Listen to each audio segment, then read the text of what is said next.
Como havia dito anteriormente, neste capítulo não temos o objetivo de estudar exatamente a origem do campo magnético, estudar as suas fontes, mas eu quero aqui estudar a influência desse campo magnético. E uma das influências importantes que um campo pode gerar é o surgimento de uma força. E a partir do momento que estudamos a força que um campo magnético pode intermediar, eu consigo ter uma ideia de como definir este campo magnético. Se você bem se lembra, fizemos a mesma coisa para o campo elétrico. Nós definimos o campo elétrico a partir da lei de Coulomb, na qual escrevemos o campo elétrico como sendo a razão entre a força de interação entre duas cargas dividido pela carga de uma delas. Será então que, utilizando esta mesma ideia, eu poderia obter uma expressão para o campo magnético? Ora, vamos lembrar que a unidade básica do magnetismo é o dipolo magnético. Não tem como eu ter a separação dos polos. Logo, uma expressão como essa, eu já poderia descartar que B seria a razão entre a força magnética, vou chamar aqui de Fm, dividido por Qm, que seria uma carga magnética. Se você se basear no que temos estudado até agora, vimos que, pelo menos naturalmente, essa entidade que a gente está supondo aqui ser uma carga magnética implicaria na existência de um monopolo magnético. E isso, naturalmente, não é encontrado. O que torna inviável que eu encontre algo desse tipo. Descartando, então, essa ideia da possibilidade de encontrar algo desse tipo, o que eu vou tentar fazer é pegar um caso bem simples da ação de um campo magnético sobre uma carga. Para simplificar bem as coisas, eu vou imaginar, então, numa determinada região do espaço, um campo magnético bem simples. O mais simples que você pode ter é um campo magnético uniforme. Assim como vimos para o campo elétrico, um campo magnético uniforme será aquele que, naquela determinada região do espaço, você terá, então, o mesmo valor, o mesmo módulo do campo elétrico em todos os pontos. Isso sugere que sua representação mais correta é que as linhas desse campo estarão paralelas entre si e igualmente espaçadas. Vamos para o primeiro fato experimental verificado. Se na região onde há este campo magnético uniforme houver uma carga em repouso, o que se nota é que esta carga em repouso não sofre influência alguma deste campo magnético. Em outras palavras, na presença desse campo magnético, uma carga em repouso não sente nenhuma força. Agora, para o outro fato experimental. Caso agora uma partícula entre nesta região onde está nosso campo magnético uniforme com uma velocidade v, ou seja, com v diferente de zero, ela sentirá uma força e esta força forma um ângulo de 90 graus com um plano formado pelos vetores velocidade e vetor campo magnético. Essa figura retrata bem essa situação. Então, imagine que se esta partícula entre aí formando um ângulo θ, né, com este campo magnético B, os dois estando no mesmo plano, esta carga irá sentir uma força que é perpendicular a este plano. Ora, então, a partir que se verifica que há uma interação entre a carga e o campo magnético, através aí da manifestação desta força magnética, eu posso avaliar cada uma das consequências da aplicação dessa força.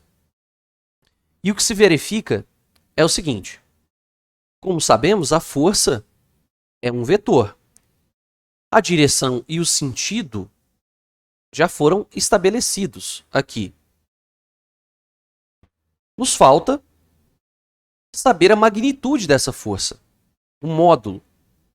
E o que se percebe é o seguinte: o módulo desta força, ele é tão maior quanto maior for o valor da carga elétrica, ou seja, ele é diretamente proporcional à carga elétrica.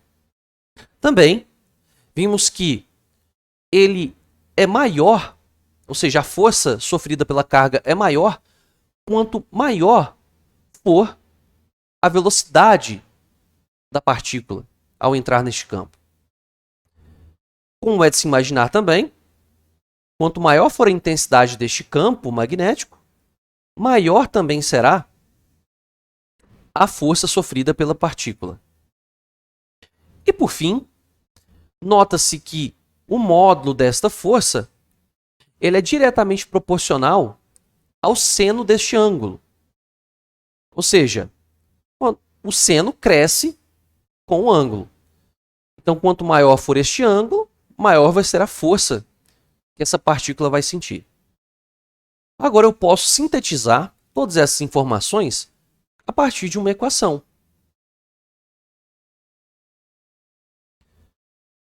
Então, o módulo da força magnética, que eu estou chamando aqui de Fm, será diretamente proporcional à carga Q, à velocidade V, ao campo magnético B e ao seno do ângulo formado entre o vetor velocidade e o vetor campo magnético. Utilizando os nossos conhecimentos em geometria analítica, nós vemos que esta equação remete muito a um produto vetorial, uma vez que sabemos que o produto vetorial, entre dois vetores é dado pelo módulo de um vezes o módulo de outro vezes o seno do ângulo entre os dois. Assim, eu posso escrever essa expressão na forma vetorial dessa forma. Então, o vetor força magnética é Q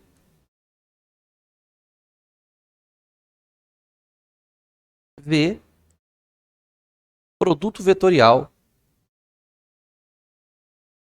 com B.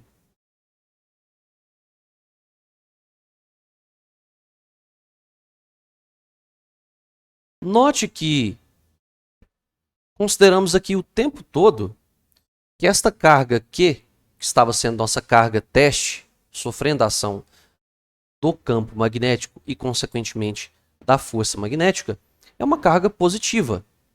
Então, você deve imaginar que, caso eu coloque uma carga negativa, que esta força, devido a esse sinal, terá sentido oposto ao pela força sofrida pela carga positiva.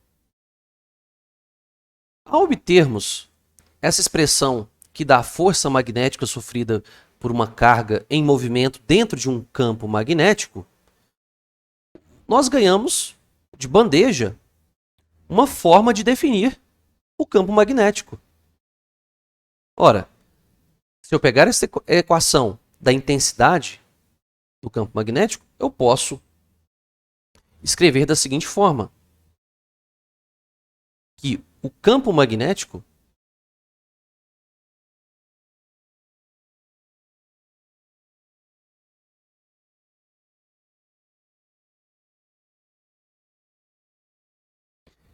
que é mais corretamente chamado, dentro do contexto que nós vamos ver mais tarde, de vetor indução magnética,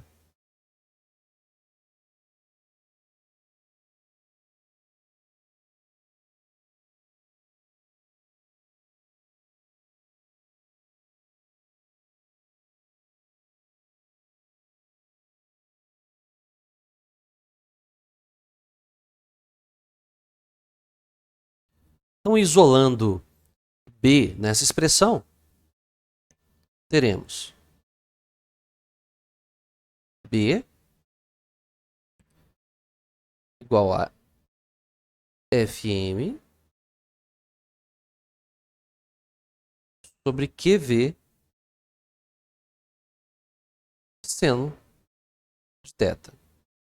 E assim, como queríamos, obtivemos de forma indireta uma expressão para o módulo do vetor campo magnético ou vetor indução magnética. A partir dessa expressão, podemos obter as unidades desta grandeza no sistema internacional. Então, colocando aqui, ó, no SI,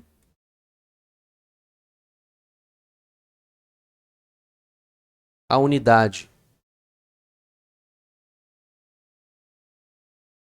de B vai ser a força, que é o Newton,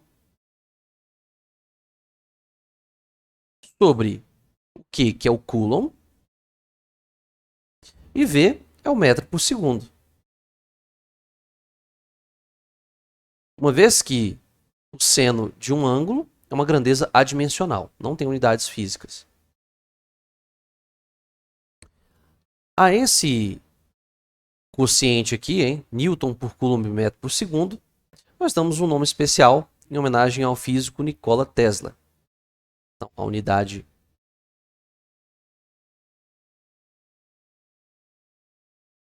de B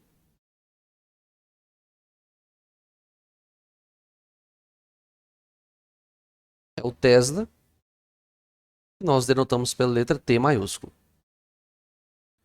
Uma outra unidade bem utilizada por nós é o Gauss.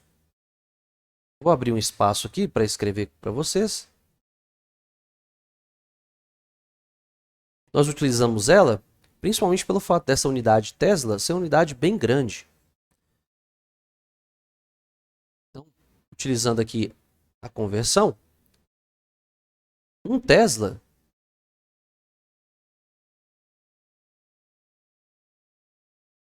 equivale a 10 a quarta Gauss, onde esse G aqui é a unidade Gauss. Para você ter uma ideia da magnitude do que vem a ser um Gauss, 0,5, 0,6 Gauss é mais ou menos a magnitude do campo magnético do nosso planeta Terra. Uma maneira bem interessante de a gente conseguir estabelecer a direção e sentido da força magnética, dados os vetores velocidade e vetor indução magnética, ou como a gente a partir de agora vai combinar aqui de usar sempre campo magnético mesmo, é a chamada regra de Fleming, ou muito mais famosa, chamada como regra da mão direita, que tem outras variantes também, como a regra do saca-rolha, regra do tapa e outros nomes. Então, para entender a regra da mão direita, você faz o seguinte: utilizando a sua mão direita, você coloca o seu dedo médio na direção de onde aponta o vetor campo magnético, o seu indicador apontando na direção da velocidade da partícula e o seu polegar, que vai justamente formar aqui um ângulo de 90 graus com o plano formado por esses dois vetores indicados pelos seus dedos, vai ser a força magnética. Uma forma que nos auxilia também na construção visual desses vetores é utilizando uma representação muito comum, já que a gente agora tem vetores aí em 3 dimensões, utilizar o plano da folha para representar um vetor. Pode ser tanto o vetor B, o vetor V ou o vetor força magnética, que é utilizando essa representação aqui, ó. Então, muitas vezes vamos nos deparar em que é mais fácil desenhar, por exemplo, 2 desses vetores no plano da folha e desenhar o terceiro vetor saindo ou entrando da folha. Então, quando você tiver uma bolinha aqui, ó, com um pontinho no meio, você vai ter uma simbolização do vetor saindo da folha. Já quando você ver um xizinho assim dentro de uma bolinha, você vai ter uma indicação do vetor entrando dentro da folha. Então, se o vetor é uma setinha, isso aqui indicaria a pontinha da seta. E a outra extremidade, a bundinha do vetor, seria esse xizinho aqui. Então, para você tentar entender isso de uma forma mais prática, então se eu tiver o meu vetor V apontando aqui para cima, e o meu vetor B, por exemplo, indo aqui para a esquerda, fazendo a regra da mão direita, coloco seu indicador sobre V, feche-o em direção ao B. O seu polegar vai dar virado aqui para você, ó, saindo da folha. Então, o vetor força magnética resultante estaria para cá, ó, saindo da folha. Matematicamente dizendo, esta regra da mão direita ela é bem legal e bem útil para a gente construir também um sistema de coordenadas destrógero, que é o que a gente costuma utilizar bastante aqui na física. O que quer dizer? Se eu tenho, então, no espaço, né, uma base de vetores ortogonais x, y, z, né, eu posso utilizar a regra da mão direita para descobrir a direção dos vetores unitários que indicam aí as direções dos eixos x, y, z. Então, utilizando a regra da mão direita, então se eu coloco o meu vetor v, né, aqui sobre o eixo x e coloco o vetor b aqui, ó, que estaria substituindo o meu eixo y aqui, fazendo a regra da mão direita, o meu z apontaria justamente aqui para cima. Então, como você deve ter visto lá na geometria analítica, só para relembrar você, então, este produto vetorial, né, que eu estou fazendo este produto vetorial entre os vetores da base x, y, z, vai ser o seguinte, ó, x vetor y da z, y vetor z da x, z vetor x da y, ou seja, você vê que eles são cíclicos, né? Respeitando sempre esta ordem aqui, ó, você obtém o outro. Aqui, ó, o x vetor y da z, o y vetor z vai dar o x, e o z vetor x dá o y. Ou seja, é cíclico. Agora, por outro lado, ele não é comutativo. Porque quando eu inverto, ó, x vetor y dá z, mas quando eu faço a inversão da ordem, o y vetor x dá menos z. Né? Ou seja, este produto vetorial ele é não comutativo. E por fim, é claro, quando eu calculo o produto vetorial entre os versores aqui, ó, que são paralelos, ou seja, o x ele é paralelo a ele mesmo, claro. Assim como o y é paralelo a ele mesmo e o z também é. Produto vetorial entre dois vetores paralelos, obviamente vai dar o valor zero, uma vez que ele é proporcional ao seno do ângulo entre os dois. Se o ângulo é zero, o seno de zero é zero. Portanto, o produto vetorial entre dois vetores que têm mesma direção vai dar sempre zero. Porque tanto a mesma direção em sentidos opostos vai ser 180 graus. O seno de 180 graus também é zero. Lembrando aqui que você pode representar produto vetorial utilizando a regra de Sarri, né? Ou seja, você pode dar uma representação determinante para o produto vetorial. Então, por exemplo, se eu quiser calcular as componentes da força magnética utilizando um determinante, eu posso fazer assim, ó. A força magnética é igual aqui, ó, Q V vetor B. Então, o que eu preciso é calcular o produto vetorial de V com B. Eu posso jogar isso num determinante, calcular da seguinte forma. O que me interessa aqui é este produto, V vetor B, Então eu vou montar um determinante com as componentes desses dois vetores, no qual a linha aqui de cima é composta pelos vetores unitários, né? O x, o y e o vetor unitário z, que são esses que aparecem aqui, ó. Aí eu vou pegar o quê? A componente x do meu vetor, vou colocar aqui, ó, vx, vy, vz, e na linha de baixo vou colocar as componentes do vetor b, bx, by e bz. Resolvendo esse determinante, você pode obter as componentes x, y e z da força magnética da seguinte forma. Para poupar tempo, já coloquei aqui para vocês, tá? Bem tranquilo, né?